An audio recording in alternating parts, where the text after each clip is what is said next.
여기 이제 이수 과목의 현황이 중요하다. 특히 이제 최근에 그 개정교육 과정에서 가고 가면 그 개정교육 과정의 역할에서 진로 선택 과목이 되게 이제 중요하게 얘기가 되잖아요. 예.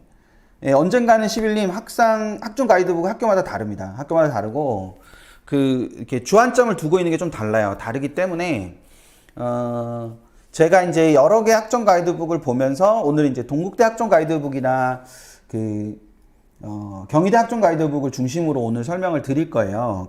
이제 그게 좀 공통되는 내용이기도 하고 그게 이제 처음에 보실 게 많아가지고 그 두 개를 중심으로 좀 할 텐데 나중에 꼭 동국대 학종 가이드북이랑 경희대 학종 가이드북은 꼭 한번 읽어보시는 게 정독해 보시는 게 좋습니다.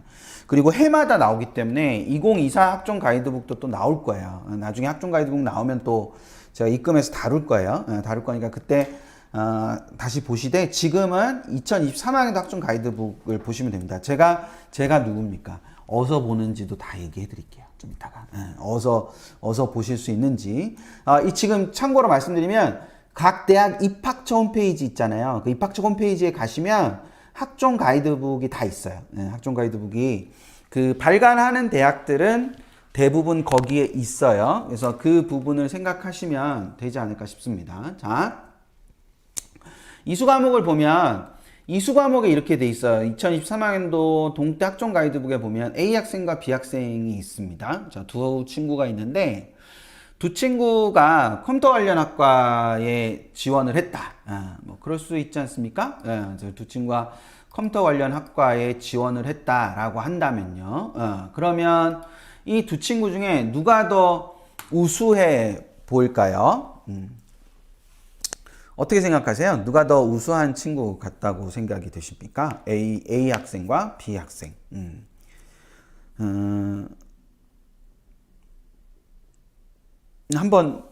이거는 한번 남겨봐 주시죠. A 학생과 B 학생 중에서 이수 과목에 중요하다. 뭐 이렇게 얘기했을 때, 그쵸. A 학생의 뭐 프로그래밍이나 정보과학이나 컴퓨터 시스템 일반 뭐 이런 게 있으니까요. 그쵸. 근데 B 학생은 그렇지가 않은 거죠. 근데 비학생의 장점, 만약에 비학생이 장점이 있다면 비학생의 장점은 뭘로 보이세요?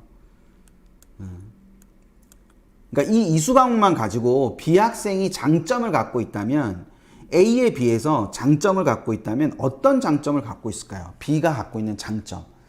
꼭 안 쓰셔도 돼요. 그냥 이렇게 말씀을 해보시면 됩니다. 말씀을 해보시면, 그러니까 비학생이 가지고 있는 그 장점은 이 보통교과라고 불리는 부분에서 전문교과는 없지만 보통교과라고 되어 있는 부분을 더 많이 이수했죠. 그러니까 기하도 했고요. 그리고 이 친구는 물원 물투만 했는데 이 친구는 지원 지투랑 화원 하투도 했어요. 그러니까 그런 부분에 존재하는 거죠. 지금 이제 많은 분들이 대답들을 해주셨는데 뭐 과학교과에 대한 깊은 공부도 있고 그 다음에 과목의 위계를 지켰다는 햇달님 말도 있고 뭐 여러 가지 말들이 있습니다, 지금. 그렇게 되는데, 그러면 이게 기본적으로 이런 형태로, 돼 있는 부분이 있잖아요. 그쵸? 예, 그러니까 뭐, 투과목도 다 했다, 뭐, 이렇게 돼 있는데, 이걸 동국대는 그럼 어떻게 평가했을까? 동국대는 어떻게 평가했을까를 한번 보는 겁니다. 자, 동국대가 어떻게 평가했는지를 빨리 읽어보세요, 지금. 예.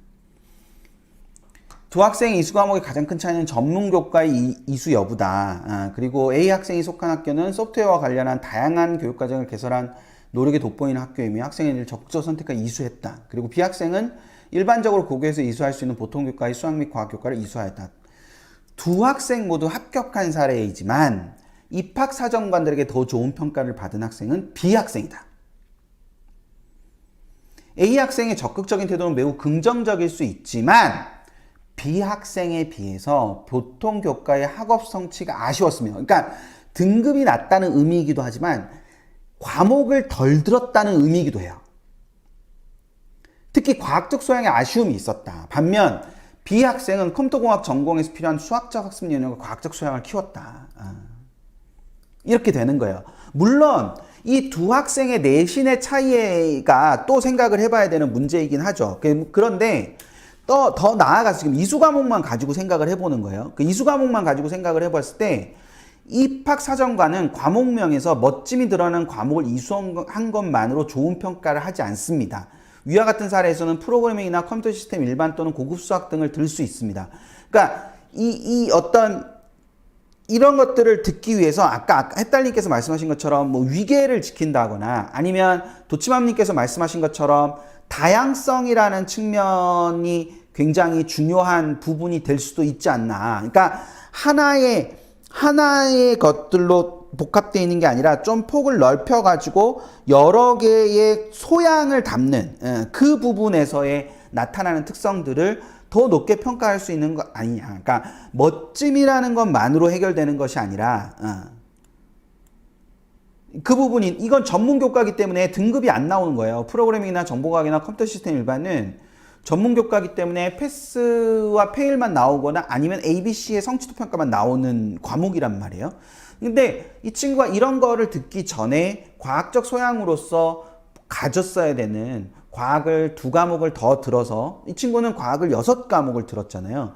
그러니까 그런 부분에서 각자가 각각의 장점으로 충분히 표현될 수 있다는 거예요. 지금 A와 B 중에 제가 처음에 누가 더 뛰어나냐라고 묻기는 했지만 그 누가 더 뛰어나느냐의 핵심보다는 궁극적으로 이야기하는 핵심은 이 여러 가지 측면에서 봤을 때의 그런 내용들이 양쪽이 다 장점을 갖고 있다. 그러면 이것을 자기 생각을 갖고 보는 것이 좀 더 중요한 부분이다라는 말씀을 드리는 거예요.